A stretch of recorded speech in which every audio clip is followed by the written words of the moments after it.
masak ayam masak asam pedas hijau. Okey, ni bahan dia: bawang kisar, daun kesum, bendi, serai, okey, tomato, air asam jawa, lepas tu dengan ayam. Mula tumis dulu serai ni. Okey, lepas tu masukkan bahan kisar tadi. Okey, lepas tu kita akan masukkan cili bo. Okey, ni masuk cili bo. Okey, lepas dah masuk cili bo, prosesnya kita kena pastikan dia sampai pecah minyak lah. Yang ni memang lama sikit, kena masukkan dalam 2-3 kali air bagi dia pecah minyak. Bila dah pecah minyak, masukkan pula ayam. Okey, kita masak ayam tu. Lepas tu bila ayam ni dia dah mula kita lama-lama dalam tu, kita masukkan pula air asam jawa. Alright, lepas tu masukkan daun kesum.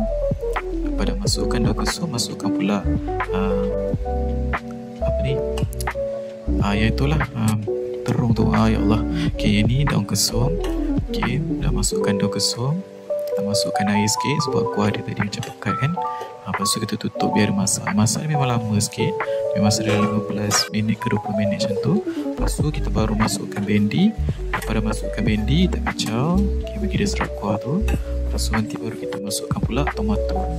Okey, yang bab nak masukkan tomato ni, nampak kuah dia pekat kan.